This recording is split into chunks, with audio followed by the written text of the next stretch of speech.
Hello everyone, I is Spaghetti, and today is yet even more Dungeons and Dragons stories from the internet. Amazing. Let's get started. How my dwarf barbarian was more than a kraken could chew. I just finished a level 20 one-shot that involved a session-long battle against a kraken and its cultists. The entire battle was underwater, so many of the PCs were water-oriented, with my character being Jorgen Thunderbrow, a Sea Storm Herald Barbarian. Truth be told, I'm not a seasoned veteran when it comes to D&D, so my character was not optimized like any of the other player characters. However, what I lacked in practicality, I made up in creative shenanigans.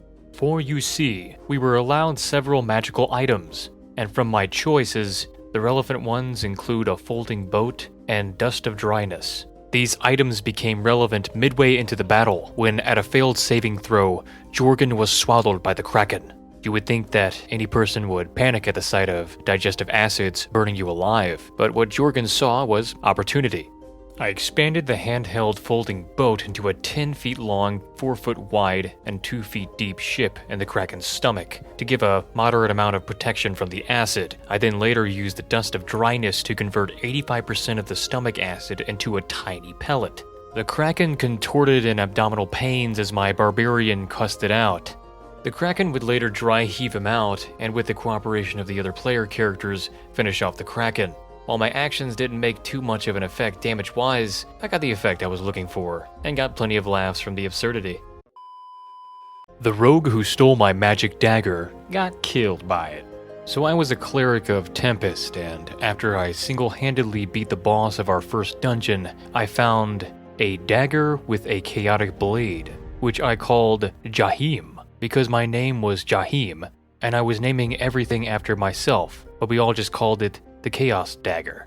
It had the ability to cause a magic event from the wild magic table to occur based on a D100 roll following a natural 1, which I never ended up getting. But then Erebus, who was the rogue, stole Jahim and used it in the next battle in a forest. He rolled a natural 1, causing the event, and then rolled a 7 on the D100, which caused him to cast Fireball on himself. Yeah, he died. And so did my familiar, but he was a cryo-phoenix, and we called it Articuno, so he came back soon after. The story of a Beastmaster Ranger and his sea cucumber animal companion. So, this story is still ongoing, but I was longing to post the start of the story, so I'm playing a Beastmaster Ranger, and we're playing a super homebrew campaign, and we're in a Nordic setting with Odin, Thor, Loki, etc. And there are 3 clans currently at war with each other. These clans are of Thor, Loki, and Helga.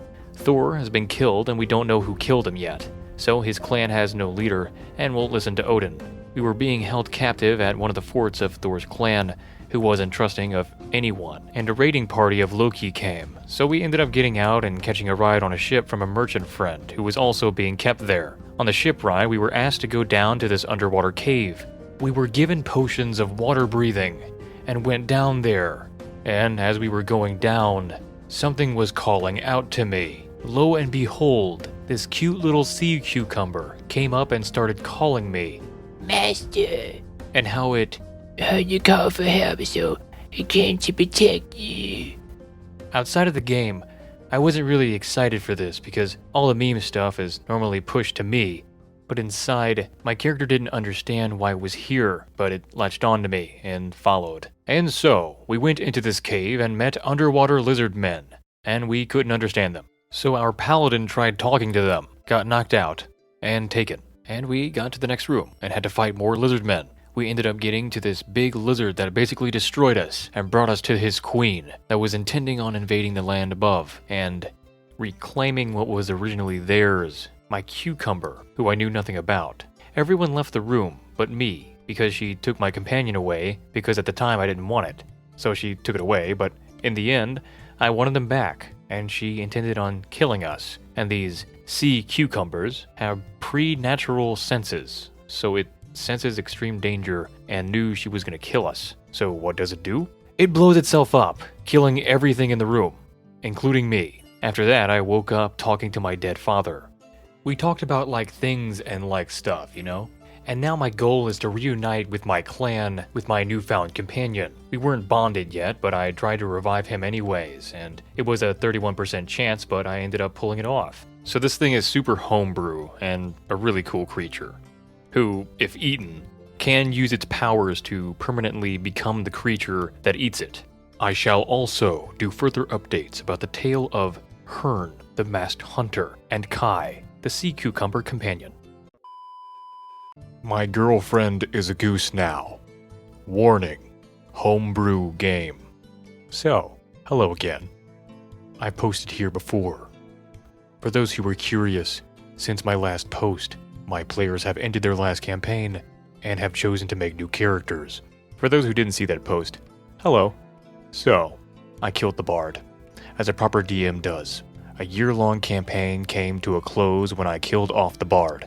A paladin killed himself in grief, the rogue retired, and the cleric went missing. The bard player, my high school best friend, has since become a dark mage. The paladin, my newest family member, has become a monk. The cleric, my former co-worker and now close friend, has yet to decide, and the rogue, my girlfriend, is a gunslinger, and also a goose. Yes, a goose, but not any goose. A sentient goose with a purple necktie, in a clockwork mech, and a rifle, and the goose's name is Goose Goose. This came from a sleep-deprived silly moment we had months ago where she claimed, "I am Goose Goose and I am wearing purple." For context, we watched a stream of Untitled Goose Game weeks prior and she stole my hoodie, which is purple. This new universe, as I've warned my players, is significantly darker and grittier than the last, and my girlfriend is playing as a goose. "What's our end goal here, love?" I asked her as I'm helping her write her character sheet. "I want a machine gun." I inform her that giving her a machine gun would get complicated because ammo is pricey. The gun could jam, and it'd be very rare or overpowered. "I don't care. I'm gonna get that minigun." So now it's a minigun. Not just a machine gun, but a minigun. So, in conclusion, I have selected to live with a woman who wants to be a speaking sentient goose in a clockwork mech with a necktie, a cape, I should have mentioned the cape, sorry, and a minigun. The rest of the party has no idea of her new character. All she's told them is, "I'm passionate about this one." God, I love her, and God help me. I remove the skin. Okay, let me give you a little backstory before we proceed. I have a party of 5 players, all of which are something good alignment.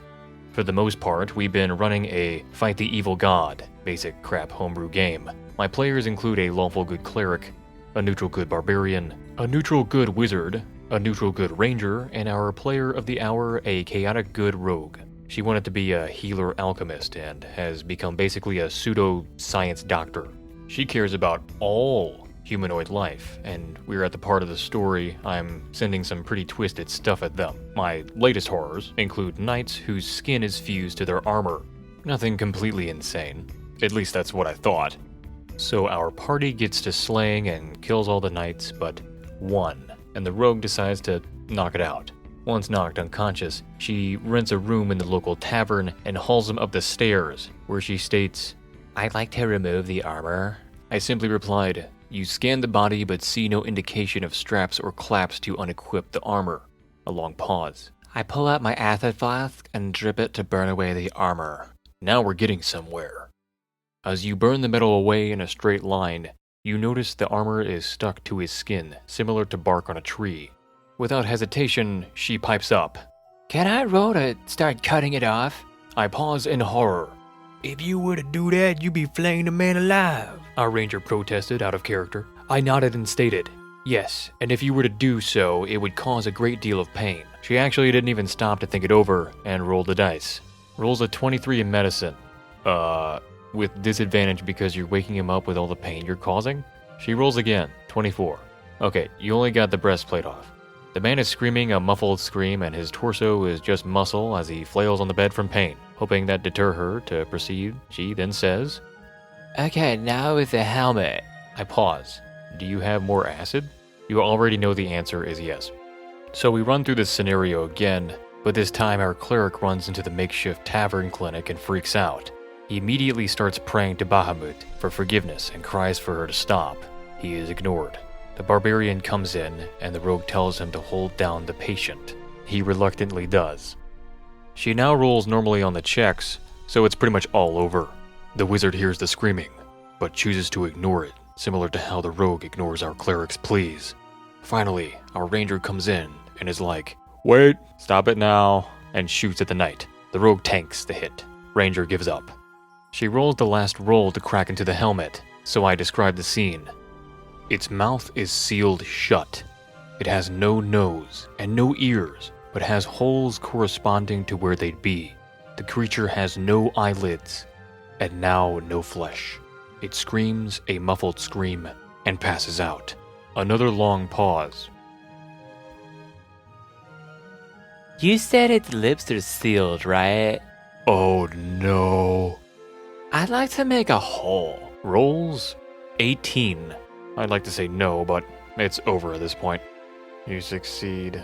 However, the creature is still unconscious. I said kind of monotone at this point. I'd like to force a greater healing potion down his throat. I grin a bit and allow this. The skin begins to reform. However, it reseals his lips and his skin begins to turn a metallic pigment, hardening at a rapid pace. So at the end of the day, nothing was accomplished, and our chaotic good pseudoscience Dr. Rogue flayed him alive for no reason. The lesson I took out of this as a dungeon master: never trust pseudoscience for healthcare. My party and I became the rulers of a town. In my first campaign, the dungeon master was running a homebrew game. The party consisted of me, a high elf bard, a dragonborn cleric, a human fighter, a half-orc barbarian, and a halfling rogue. My party and I had just finished combat in a cave, earned a lot of XP, and were able to become level 3. Now, the cave was in a town, and once we exited the cave, a representative from the town approached us and asked us to watch their elections. Now, this town was very racist. They hated outsiders, and the only citizens were humans that were born in the town. My party and I reached the election area when our human realized that this town must be really important. So we decided that he should participate in the election. The human asks the representative if he could participate, and the representative says no because he wasn't born there. The human then says that he was, but he was kidnapped at birth. He rolls a 12 on deception. The representative then says that all citizens of the town have special ears, and proceeds to show us his ears. I then use minor illusion to make the human's ears look like the representative's. He believes it, and the human enters the election. We watch the first candidate, and he talks about putting the town up to trade and being more open to outsiders. At the end of his speech, he is killed by an arrow. I roll high on insight, and I learn that there are assassins in the crowd who kill anyone that they don't want to win. The next candidate comes up, and I realize that this guy is going to win.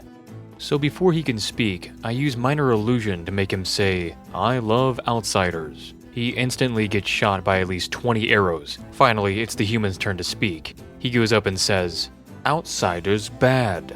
He wins the election. Afterwards, we realize that the election only put the fighter in charge of the town's military. So we decided to get rid of the town leader. We ask our rogue to kill him.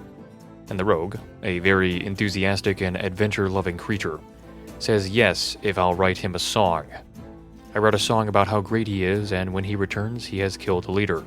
It turns out, though, that our fighter is third in line to be leader, and that the vice leader would become the new leader. The town is suspicious of us, so we ask the rogue to kill the vice leader and frame someone for it. He does it in exchange for 2 songs. He returns hours later, and we find out that he not only killed the leader, but set his house on fire to blame it on the carpenter. We then become the leaders of the town, but find out from the dungeon master that the town was unimportant, and we were supposed to just watch the elections and then go. So we told the townsfolk that we would come back in a few years, but we were going to go kill outsiders to protect the town, so that we could continue on our campaign. So we ended up being in charge of a very unimportant town. And that's all we have for today. Thank you guys for listening to these Dungeons and Dragons stories from the internet. If you've enjoyed this, please leave a like, and if you haven't, please subscribe. And I hope you guys have a great day. and I'll see you guys next time. Peace.